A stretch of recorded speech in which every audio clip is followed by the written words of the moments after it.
রাতের বেলা শোয়ার আগে পড়বেন 33 বার সুবহানাল্লাহ, 33 বার আলহামদুলিল্লাহ এবং 34 বার আল্লাহু আকবার। আল্লাহর পক্ষ থেকে আপনার শরীরে শক্তি আসবে। এটা যারা নিয়মিত আমল করে আল্লাহর পক্ষ থেকে তাদের শরীরে শক্তি আসে। হ্যাঁ, কারণ এইটা রাসূল সাল্লাল্লাহু আলাইহি ওয়াসাল্লাম কাকে শিখিয়ে দিয়েছেন?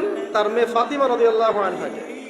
ফাতিমা রাদিয়াল্লাহু আনহা এবং আলী রাদিয়াল্লাহু আনহু তারা দুজন গিয়েছেন আল্লাহ রাসূলের দরবারে, গিয়ে বলেছেন আমাদেরকে একজন দাসী বা দাস দিন, বাসার অনেক কাজ আমরা করতে পারি না, লাগে না কাজের মানুষ।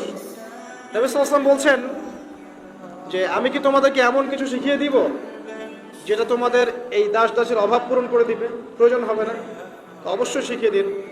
তখন নবীজি শিখালেন সাল্লাল্লাহু আলাইহি ওয়াসাল্লাম যে ঘুমানোর আগে 33 বার সুবহানাল্লাহ পড়বে, 33 বার আলহামদুলিল্লাহ এবং 34 বার আল্লাহু আকবার। তোমাদের দাস দাসীর প্রয়োজন হবে না ইনশাআল্লাহ।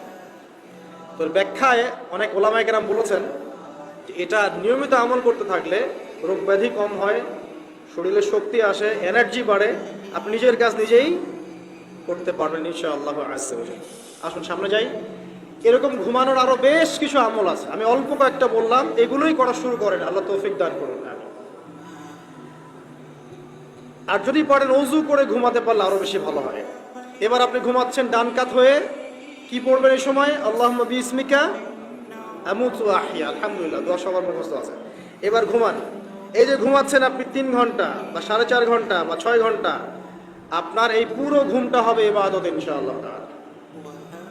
এবং পবিত্র অবস্থায় ঘুমানোর অভ্যাস করতে থাকলে আল্লাহর পক্ষ থেকে আপনি সত্য স্বপ্ন দেখতে পারেন। এখনকার সায়েন্স এগুলা বিশ্বাস করে না, আর এই সায়েন্স কিনে আমার কোনো মাথা ব্যথাও নাই, কারণ এই আজকে একটা কথা বলে কালকে একটা কথা বলে, ঠিক আছে? আল্লাহর পক্ষ থেকে আপনি সত্য স্বপ্ন দেখতে পারেন। ইউসুফ আলাইহিস সালাম জেলখানায় বন্দী, সূরা ইউসুফ পড়ে দেখেন। তখন কয়েদিদের মধ্যে 2 জন স্বপ্ন দেখেছে। একজন স্বপ্ন দেখছে তার মাথার উপরে রুটি, উপর থেকে পাখি এটা ঠোকরে কি করছে, খেয়ে নিয়ে চলে যাচ্ছে। আরেকজন স্বপ্ন দেখেছে যে সে শরাব পান করাচ্ছে একজনকে, আছে না সূরা ইউসুফে? তো ইউসুফ আলাইহিস সালাম বললেন যে যার মাথা থেকে পাখি ঠোকরায় খেয়ে নিচ্ছে খাবার, তাকে শুলদণ্ড দেওয়া হবে, আর যে শরাব পান করাচ্ছে সে অতি শীঘ্রই মুক্ত হয়ে যাবে, জেল থেকে ছাড়া পেয়ে যাবে। কয়েকদিন পর তাই হলো। এই যে স্বপ্ন যারা দেখেছে এরা কি মুসলিম? এই স্বপ্ন যারা দেখেছে এরা কিন্তু মুসলিম না। ইউসুফ আলাইহিস সালাম মুসলিম, তিনি আল্লাহর নবী, তিনি স্বপ্নের ব্যাখ্যা করছেন, কিন্তু এখানে একজন অমুসলিমের স্বপ্ন সত্য হয়েছে। একজন অমুসলিমকে আল্লাহ পাক স্বপ্ন দেখাতে পারেন, দলিল আছে কোরআনে। সত্য স্বপ্ন বলে একটা বিষয় আছে, যেটার জন্য অবশ্যই আল্লাহর পক্ষ থেকে নূর দরকার, স্বচ্ছ একটা মন দরকার, কলবুন সালিম দরকার, বেশি বেশি আমল দরকার, হ্যাঁ, আধ্যাত্মিকত্ব দরকার, আল্লাহর মারিফত দরকার, তারপরে ইনশাআল্লাহ সত্য স্বপ্নের প্রশ্ন আসবে। সারাদিন টিভি দেখে, গান শুনে, সিরিয়াল দেখে, গালিগালাজ করে, গীবত তহমত করে, খোঁচাখুচি করে, চুলাচুলি করে, এদের সাথে সত্য স্বপ্নের কি সম্পর্ক?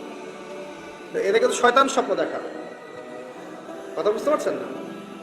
ফজরের নামাজের পরে নবী সাল্লাল্লাহু আলাইহি ওয়াসাল্লাম বসে থাকতেন, সাহাবীরা তাকে বলতেন কে কোন স্বপ্ন দেখেছেন, তিনি বলতেন, এবং তিনি স্বপ্নের ব্যাখ্যা ইন্টারপ্রিটেশন করতেন যে এটা এটা এটা এমন, এটা এমন। এমনকি এই যে আপনার উহুদের যুদ্ধের আগের রাতে অনেক সাহাবী স্বপ্ন দেখেছেন, এবং পরের দিন দেখবেন উহুদের দিনে অনেক সাহাবী শহীদ হয়েছে। তো যাই হোক, ওইদিকে আমি যাচ্ছি না।